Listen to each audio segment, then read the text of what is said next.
Comment s'affirmer sans s'épuiser dans le monde du travail? Conseil de Girl Boss. Et j'ai dit monde. Bon, bref, let's go!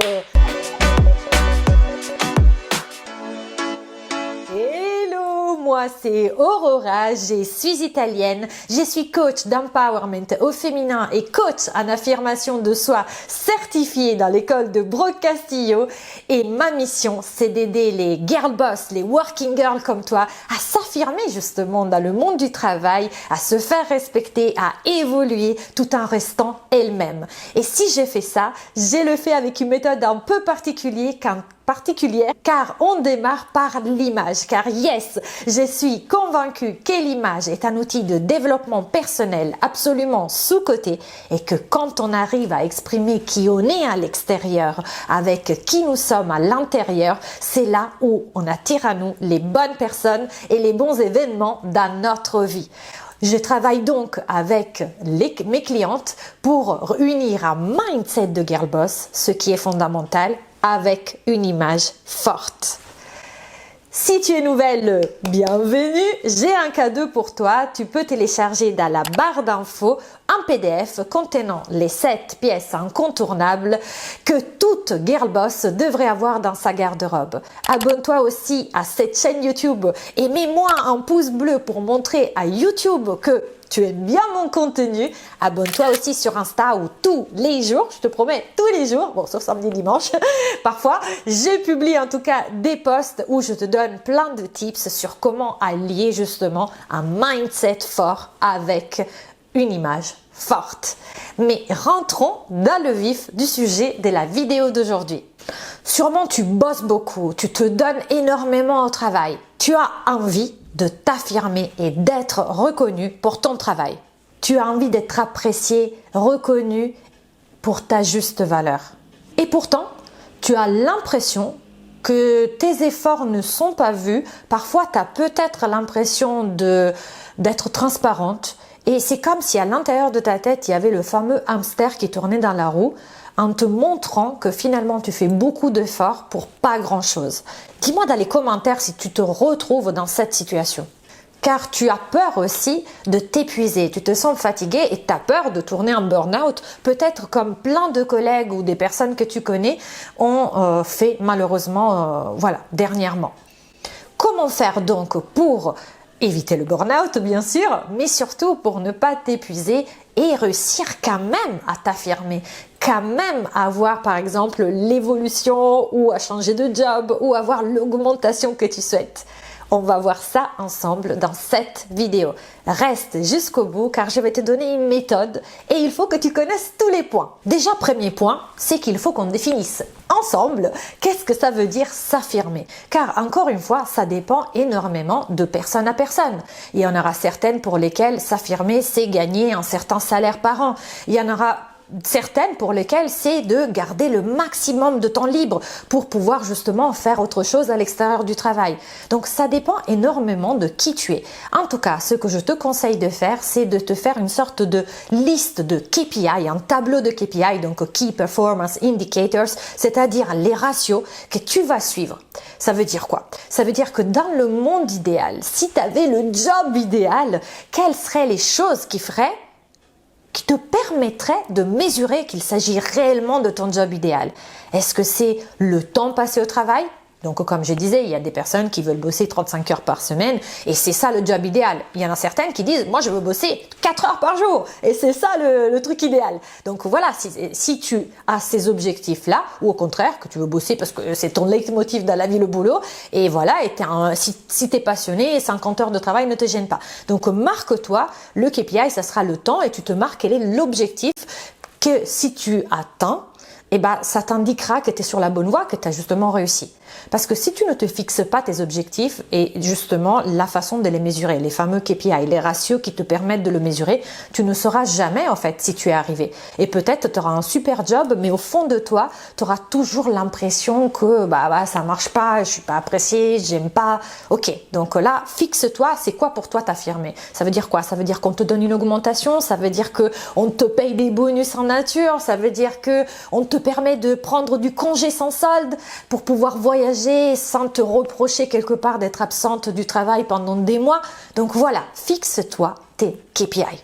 Deuxième point, définis ce que tu veux et ce que tu ne veux pas. Encore une fois, notre liste, comme dans d'autres vidéos je t'en ai parlé, c'est un peu comme un GPS interne. On ne peut pas dire qu'on arrive ou qu'on n'arrive pas si on ne met pas notre destination. Il faut qu'on la set up, qu'on la règle dans notre GPS interne pour savoir quand on l'a atteinte ou quand on a encore des efforts à faire pour l'atteindre. Les désirs sont la route vers tes destinées. Donc, ose t'avouer à toi-même quels sont les désirs. Peut-être aujourd'hui, tu es dans un job corporate et où tu gagnes très bien ta vie, où tu as une bonne situation, où tu as une belle équipe et pourtant, tu ne te sens pas satisfaite. Tu sens que tu ne t'affirmes pas pour celle que tu es. Ose te l'avouer. Parfois, c'est dur parce qu'on se dit, c'est comme si notre cerveau en automatique te dit « mais tu devais être reconnaissante pour ce que tu as ». Mais tu peux être dans la gratitude pour ce que tu as et pourtant vouloir changer parce que tu ne te sens pas aligné avec qui tu es. Donc c'est à toi de voir en fait. Mais parfois on n'ose pas se l'avouer parce que si on se l'avoue, on se gifle toute seule en se disant mais ça devrait pas être comme ça.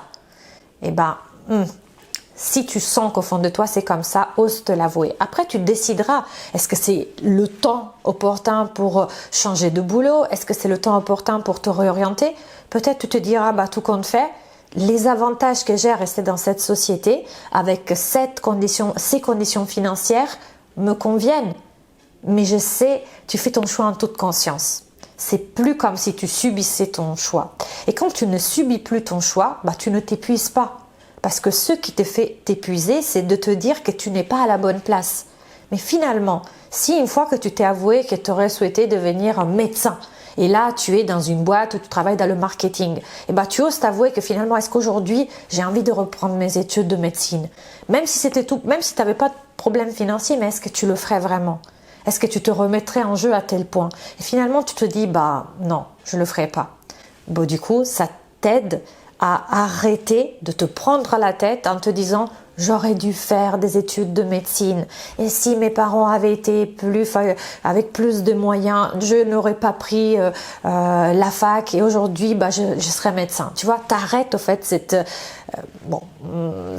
j'allais dire brolette mentale, qui tourne, ce hamster dans la roue qui t'épuise. Donc aie le courage de t'avouer ce que tu réellement veux, même si finalement tu décideras en toute conscience de ne pas le faire.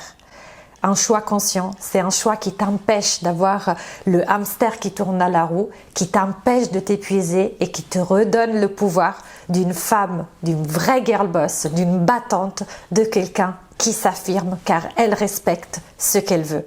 Le troisième point pour ne pas t'épuiser, c'est de écrire un journal de bord. Alors tu vas me dire, qu'est-ce que c'est un journal de bord dans le monde du travail? De quoi elle est en train de me parler celle-là? Finalement, c'est de suivre ce qui se passe dans ton job.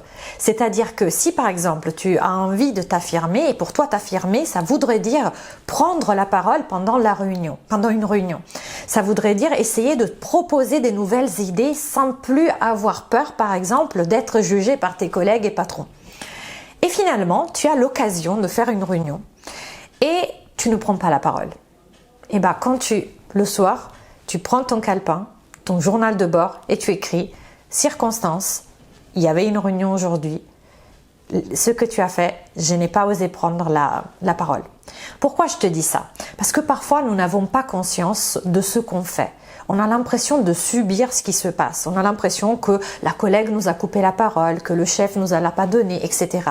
Mais est-ce que finalement, en faisant cette espèce d'examen tous les soirs, en fait, où tu passes en revue ce qui s'est passé pendant la journée, est-ce que finalement, il y avait une petite part où tu pouvais prendre ta responsabilité et tu aurais pu prendre la parole, mais tu l'admets à toi-même, je ne l'ai pas fait parce que j'ai eu peur.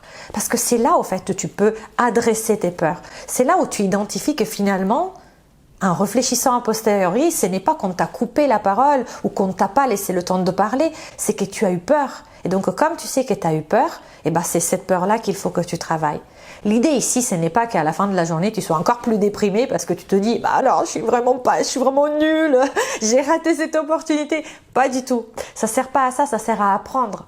Du coup, tu peux te dire, ok, la prochaine fois que je suis en réunion et que je veux dire quelque chose, au lieu d'avoir peur d'interrompre, au lieu d'avoir peur d'être jugé, etc., qu'est-ce que je peux faire pour prendre cette parole?